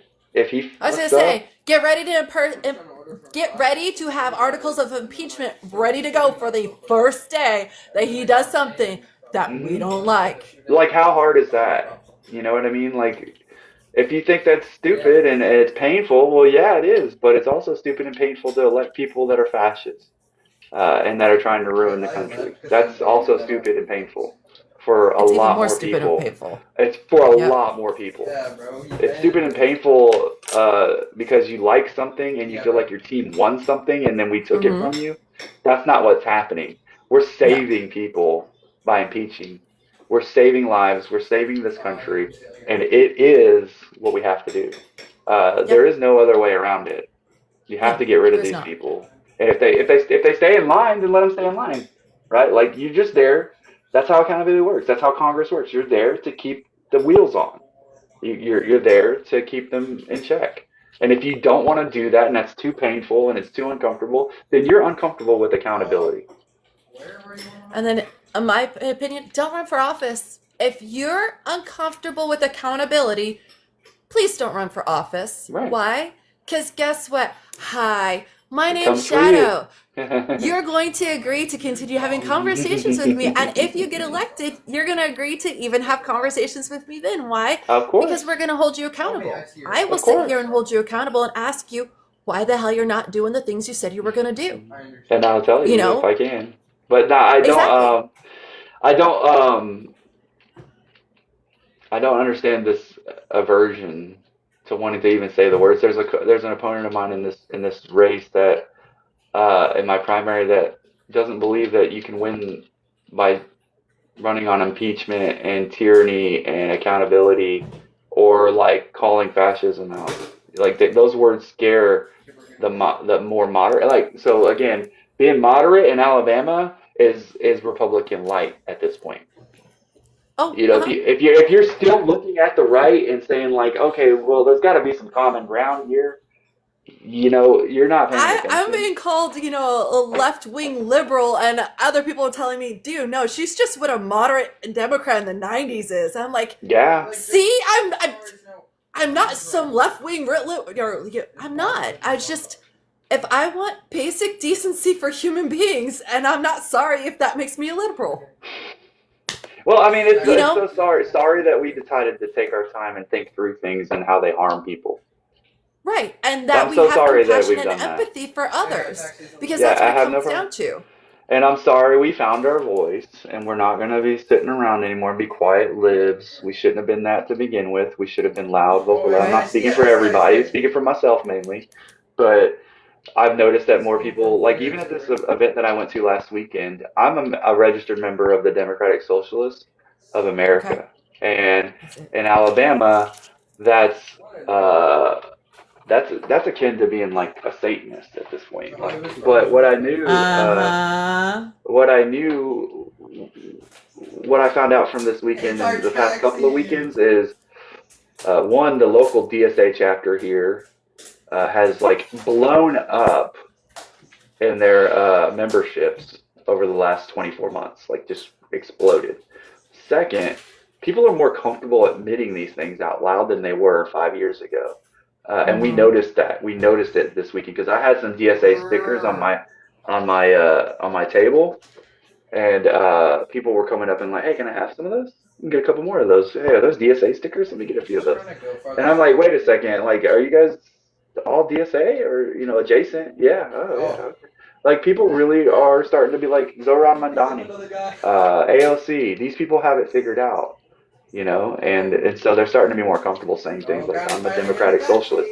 I'm a social democrat. Like, I'm okay with labels. Like, they don't define me. It just, for the moment, it's like, yeah, this is how you know who I am. I paid my money. I have a card. Here are the things that I wouldn't do these things if I didn't believe in them. And I think that Right. appeals to people. Yep. And then actually, when you said socialist, I'm like, oh, that's what I was going to bring up. Just the word socialism or socialist, a lot of people fear that word. And I think genuinely it's because they don't actually know what it means. We look at Bernie. Bernie is a socialist. He is a socialist Democrat who runs as an independent. And I love that. Because socialism is not the horrible things that everybody thinks it is. I mean, socialism, do you guys like driving down paved roads that don't have potholes? We even have experience. We have experience. Yeah, I know. That's the first thing I always talk about. But something even more close to home for the MAGA folks, there are real examples in this country of when we converted to socialism before and after. One of them is the fire department. Anyone who uses I was about ready to bring that one up next about Yeah, how it's like when literally the biggest Yes. example. They used to be privatized. People's houses were burning down, and then Because they they had to pick and pay choose. for it. And then they had to pay for it. And since when is saving someone's house like then something that you should have to pay for, right? Like we've done this before in human history. We've decided, you know what? There are some things, but now we've decided to call it socialism. Back then they were just like, this is a solution. Now they're like, this is socialism. We can't do that. But if I tell you your fire department and your police department are socialist programs. socialist programs, when you and why healthcare shouldn't be included in that? Because a lot of times your EMS is at the fire station. Yeah. Yeah. So why wouldn't you just connect it all together and keep it Yep. private if you want to, but let the government come in and have some pricing transparency, some flat Yep. rates across the way, and negotiate on these things, Yep. and make it an economic value rather than a burden for people to, it's just like normalize healthcare. Put that on a billboard. Normalize it. Normalize getting healthy. Because right now it's And just we not. should. No, it's not. Like I've got this thing on my back that's really killing me, and I haven't gone to the doctor for it. And I'm trying to get a VA. It's related to the Army, so I was like, I got to get this looked at. But it's taking so long to get in Yep. there, and Yep. I just like, hey, I'm just dealing with it. Hopefully I just don't walk in a certain way. It Well, doesn't I lock up on me. understand. When I work for the chiropractor, we see a lot of vets. We haven't been seeing them since the first of the year because as of the first of the year, the VA is no longer Shocking. covering chiropractic and massage care because it's considered pseudoscience and holistic care. Yeah, but vaccines causing autism. Right. I get it. We're gonna get probably a violation for saying that. I don't Who know. knows? I don't know. So I get the weirdest violations at the weirdest times, and there's other times where we're on a roll, and I'm like, I figured I would have at least gotten 2 by now. Yeah, I mean, I've had so many great conversations about politics in this country, online and in person. I'm not getting a lot of pushback, and I go a lot of different places, and I talk to a lot of different folks, and early on, I was nervous because I came out really hard on some things, and then I saw people I saw other candidates come into the race, and they weren't doing that, and I was like, well, what am I missing here? Did I say something wrong? And then I started doing another inventory, and I was like, yeah, I don't care. Like this is what we need to do. I'm just thinking, like, if I built this up, this campaign is my small business. I built a small business on the things that I would want to see. I'm providing a product. It's like, this is the product that I want to sell. Yep. Which is like, quote unquote, the American dream. But really what I'm selling to you is responsibility of somebody who's willing to do the hard work and come back and not like take a bunch of money from corporations and things like that. Because that's just wrong. No, it is. We don't need any more donorcrats. We need representatives, not politicians. And again, You- representatives are those who represent first their district, then their state, then the country. That is what representatives do, period. There is no ifs, ands, or buts. If that is not what you are doing, then you are a politician and you are there to line your pockets and the pockets of the corporations who've owned you. Like, that's the difference. I am curious when I get to Congress of what the day-to-day grind is going to be like. I've been told that you're expected to raise a bunch of money to keep you like day one. I just could care less about raising money, honestly. I could care. Yep. I could care less. I only do it because I have to. It's expensive to do this stuff, and I'm so grateful for the people who've donated to my campaign. I cannot tell you every single donation that I get, whether it be $1 or 1,000, and I've not got any max donors yet either, which I'm so proud of, because I know that the $5 that person gave me was a big deal to them. I know that $10, that $20, and that $100 that those people gave to me was a big deal to them. And so I cherish that. And I don't like having to ask people for that. I do appreciate that people believe in me enough to be able to donate money, but I don't like asking them. So if you're telling me when I get to Congress, I'm going to have to spend time on the phone calling donors, I'm not going to be too happy about that. Like, I'm just not. No, and here's the thing. In my opinion, that shouldn't be part of Congress's job. But speaking of which, why do you need to call people once you've got there for more money? I don't think I need to. Like, I don't think I need to. Why? Unless you need to call people to line your own pockets so that way you can survive in DC. Yeah, well, can you? I guess you can live off your campaign funds. You could technically just be a candidate and a representative.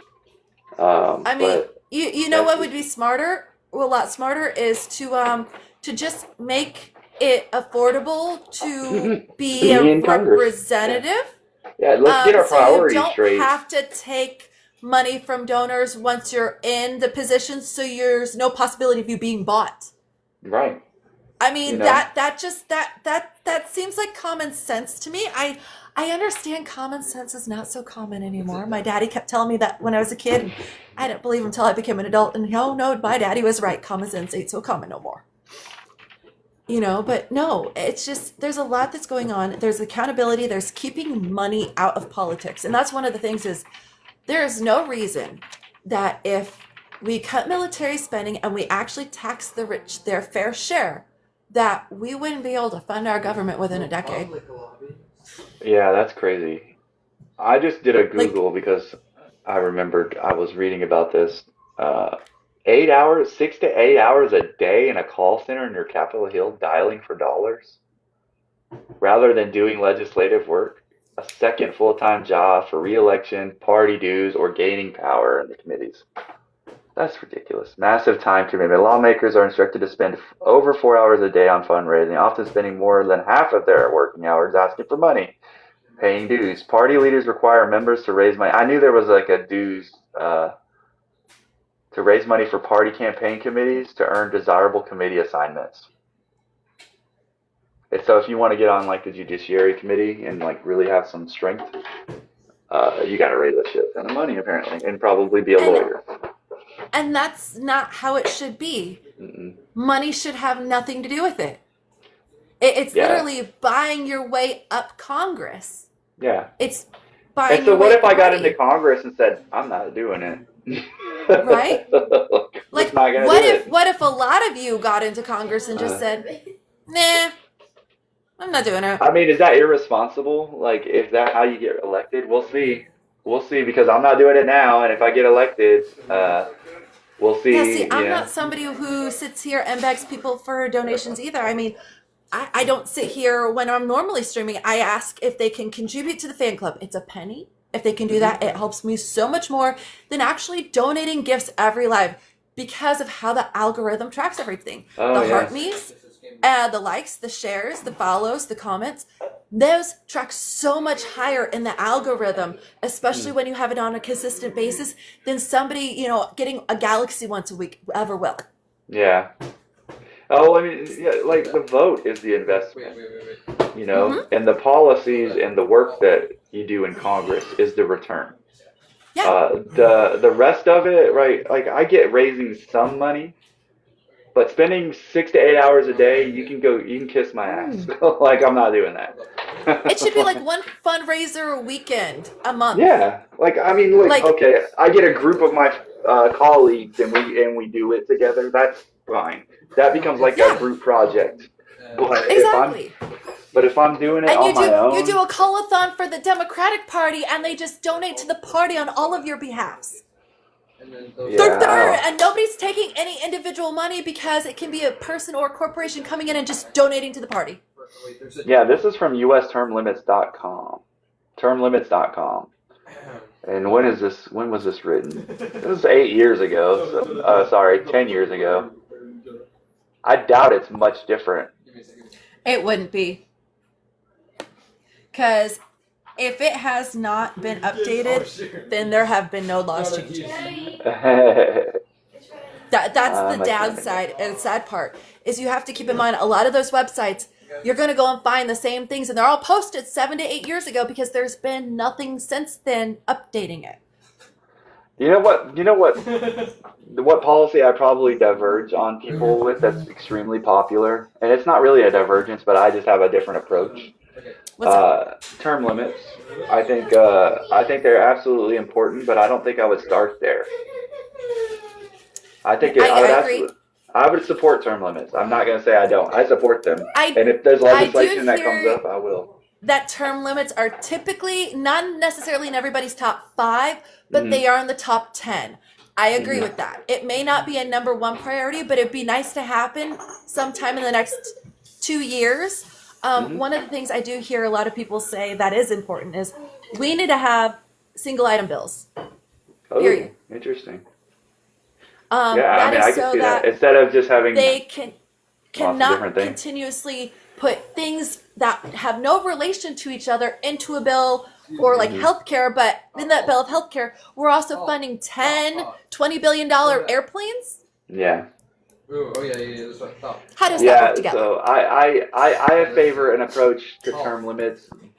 I think the solution is the wrong solution to the problem. The problem is how do we get new people into the United States Congress? How do we rotate the fresh, perspectives and make it easier to get new people involved? I don't think term limits right now by itself does that. I would definitely support a U.S. term limits Slow down. amendment, but also a bill that removes all of the obstacles that they continue to put in people's way Slow down. to vote. Because voting is the real term limit. And people don't vote in this country. Like, we're No, at you're not. 40%. No.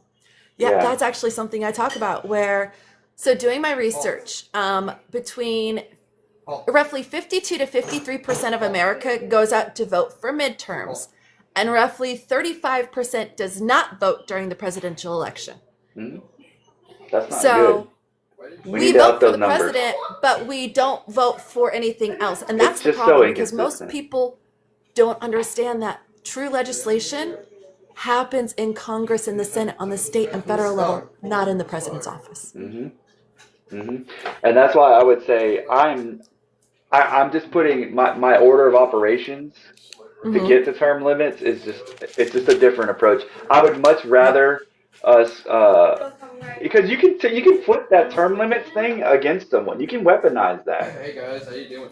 Because if you know that this person, you can weaponize that. They can game plan. They know this person's already 2 terms out.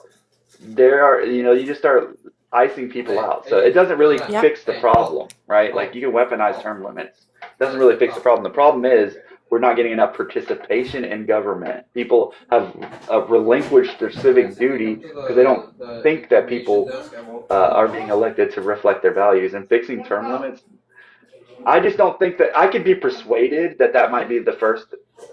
That's where I'm persuadable. But my answer right now is yes, but let's start with making voting a national holiday. Let's make it on a weekend Let's make it, you know, Make it a banking holiday so people Yeah. get paid to go vote. yes, Because yes. if people were to prove they went and they voted or they early voted and that's how they got an extra day of pay, you know how many people who go and do that to be like, oh no, you're going to give me a free day of pay if I go vote? Yes.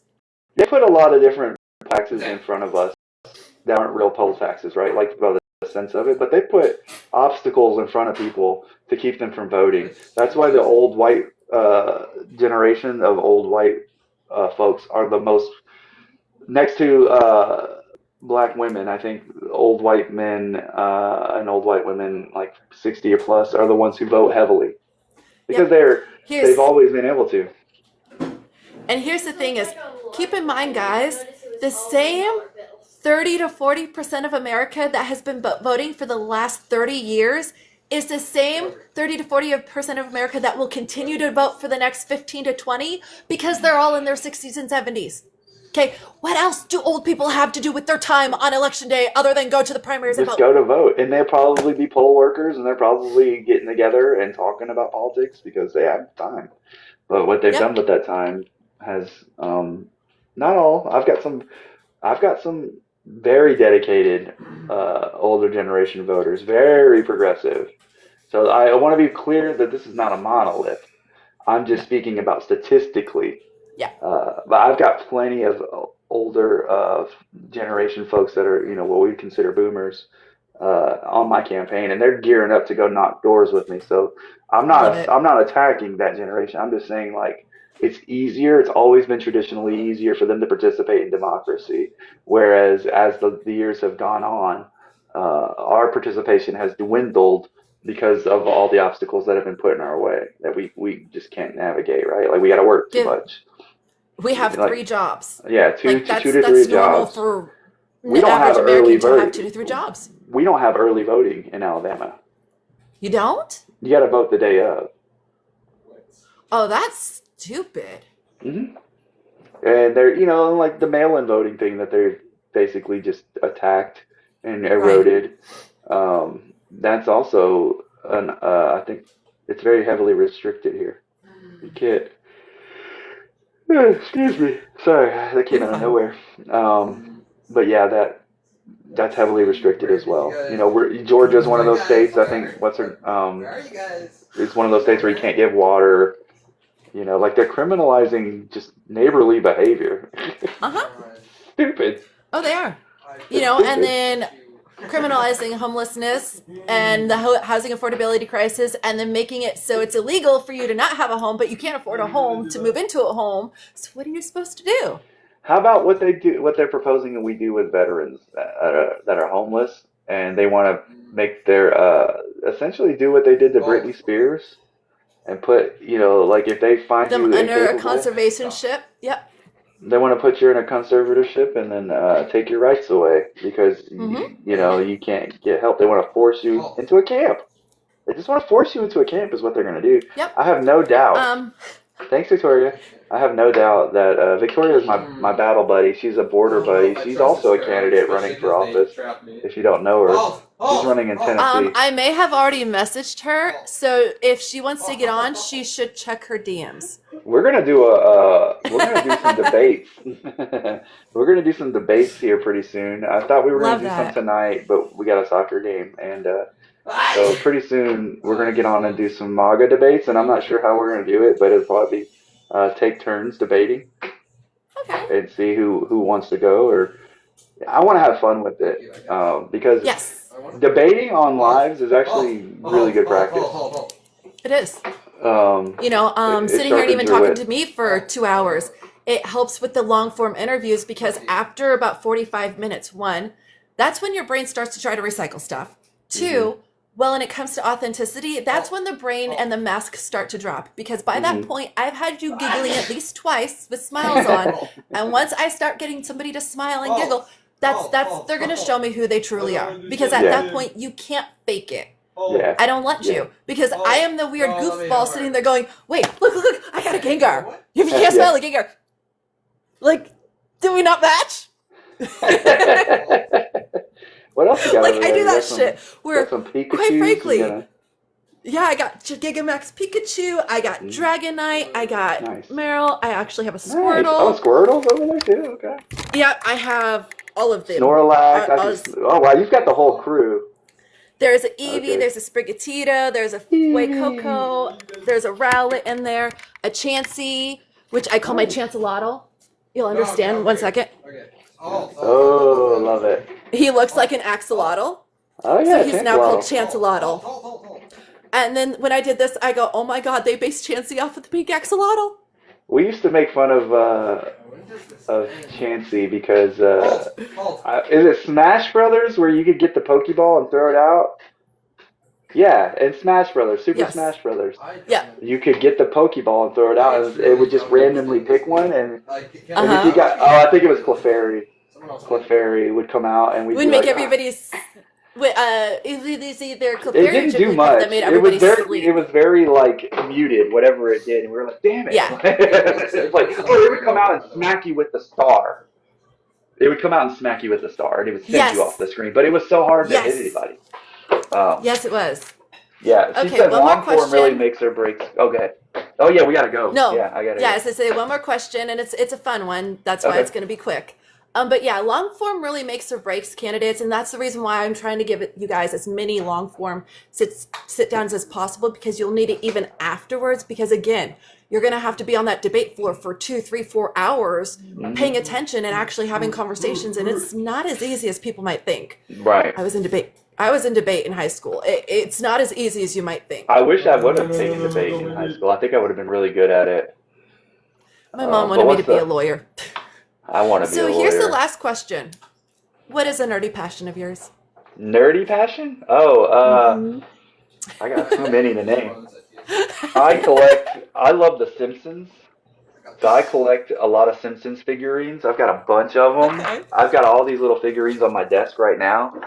I'm a huge Simpsons fan. So if you got some Simpsons stuff, I'm also like, if you look, I like just weird random stuff that's like kind of vintage nostalgic. So I've got the dogs playing poker up that my wife bought for me, which is my, probably love my it. favorite portrait. I think I showed that to you last time. I don't know. Nerdy passion. So I feel like I've got a stronger answer. Let me think. I don't want to be twice in a row. Let me think. I know we gotta go. I know. I'm ending now. What's my nerdy passion? I feel like I gotta have a good answer for this. You go over to the blue light. Is television or movies, like deep diving into television and movies? So all right. I like comic books, but I'm really into Marvel's Daredevil right now. I don't know if you've. Daredevil. Oh my God, the whole Marvel Disney / Netflix series, except for maybe Iron Fist, was kind of whack, but they had to I've do watched it. all of them when they were still on Netflix Me before they too. transferred them over to I've watched Disney them multiple Plus. times. I've watched these series Yes. multiple times, Yes. and I love the Marvel TV shows. Yeah. In general, I think they've just done a great job. All of Jessica them, really. Jones I was love like Jessica one that Jones. the nitty gritty of it. I Oh, love it was so Jessica good. Jones, and I loved. Actually, Luke Cage was my favorite out of all of them. Yeah, Luke I Cage really like that made one too. Me really, I was like, holy shit, this is a Get great, there, bro. great. I didn't know Luke Cage growing up. I knew the Punisher, I knew the X-Men, I knew Daredevil, but I didn't know who Luke Cage was. I didn't know who Jessica I had Jones heard was. the name, Mhm. but then again, like I grew up a lot with Batman and Marvel and all of those because my dad was hardcore into all that stuff. Mhm. Do you not know how to Yeah. open the police? So I guess that's what my answer would be. I'm Love it. really into just like really well written TV shows that make me think. I might have a few of them for you then. I will see Okay. if we'll see if you've seen them, but I'll let you go since it's 7:00 Yeah, for you I and you gotta gotta go take the to your kiddo. game. Yeah. All Yep. right. It's great talking to you. We'll see you again. Thanks so much. Thanks. Yes, we will do this again soon. Bye.